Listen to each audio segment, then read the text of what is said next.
everybody, welcome again to another video.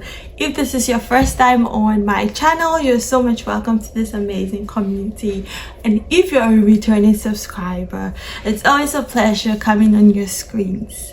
So today we'll be talking about family and immigration. We would want to know if you should come to Norway with your family, if you're an international student, or if you're going to be working in Norway. Should you come to Norway with your family? Let's dive right in.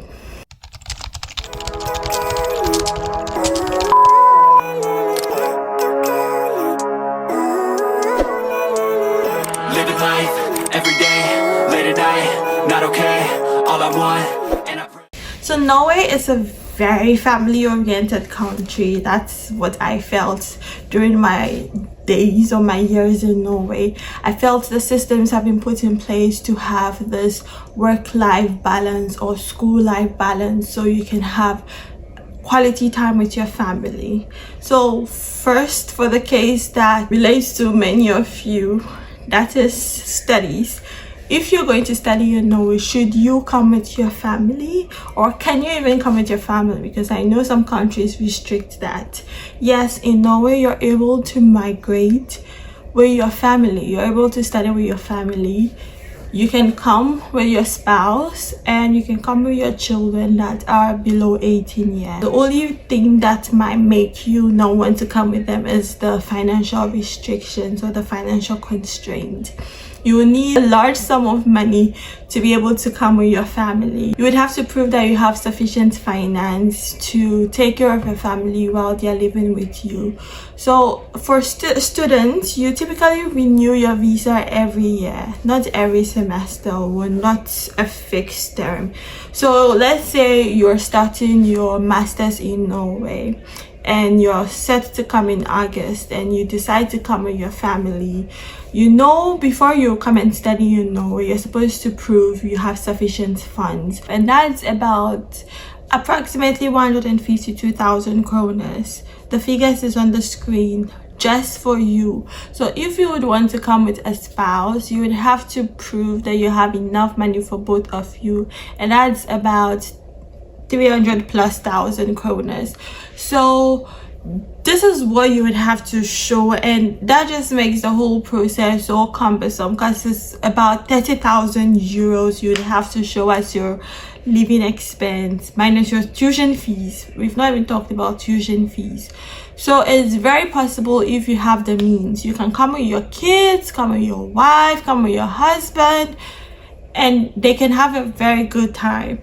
The good thing is school is free for your kids. And if you come as a student, you can work for 20 hours a week. But if you come with your spouse is able to work full-time. And full-time is not in the sense that your wife would or your husband has to go and look for an office job to qualify as full-time. Your husband or your wife can be working full-time 8 hours a day or more anywhere. So if they get an office job, fine. If they don't get an office job, they can work as a kitchen assistant, they can work in Foodora, they can work as a kindergarten, I don't know the name in English, a kindergarten attendant, yes. So they could do that, and they could do all the jobs that you can do but with a restricted time. But they can work just for 20 hours, they can work unlimited. The same thing applies to those that are coming to work in Norway. You would also have to show you have sufficient funds to be able to take care of them. And working in Norway is easier because the salary they are paying you is enough to cater for both of you. Because to be able to get a full-time job in Norway, to get or to qualify for a work permit, they have to show that they can pay you about 400,000 plus. I mentioned that in one of my videos, about 400,000 plus kroners a year. So if they are going to be giving you that, that's enough to take care of both of you or all of you. So with that, you don't really need to show living expenses because your job contract covers it all. So it's very possible to come with your spouse. It's very possible to bring your family. It's very possible for them to come to Norway and work in Norway. But then before I end this video, it will be nice to just tell you the things that, or the requirements if you bring your kids, because it's not going to be like you do back home. I'll really emphasize this in most of my videos because it pains my heart when I see foreigners have their kids taken away from them by child services. So if you would be coming to Norway with your kids, your spouse and your kids, if you have kids and you're going to be coming with them, especially if they're little, please be cautious of the rules of the land. I do not want a case where you would be there and they would come for your child. As soon as you land, or before you land, start reading about the things you have to do as a parent or as parents, because they take child welfare so serious in the country that a lot of foreign nationals lose their kids to child services, and it's not even a joke. It's not a joke. So before you would come with your family, just be cautious.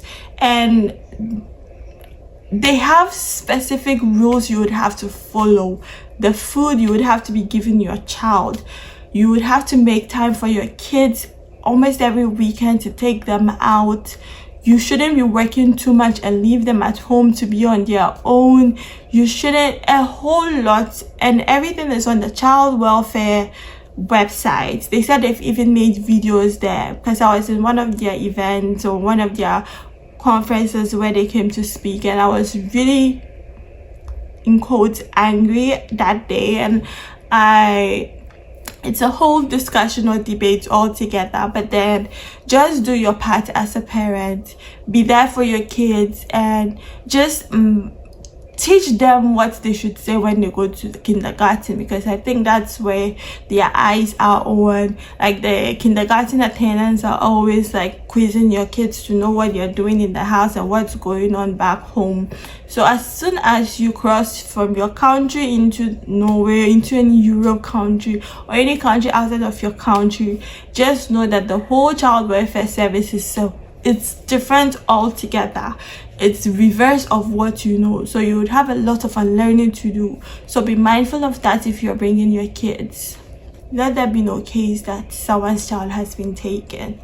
So in summary, it's easy to bring your kids, your family to come and live with you in Norway once you're on a work permit or once you're on a study permit. But the only time when your spouse cannot come and live with you is if you are in a Bible school. That is when there is a restriction. Aside that, you have your work permit or your study permit, you're able to come with your family and your kids. I hope this video was helpful, and I'll see you in another video. Bye bye.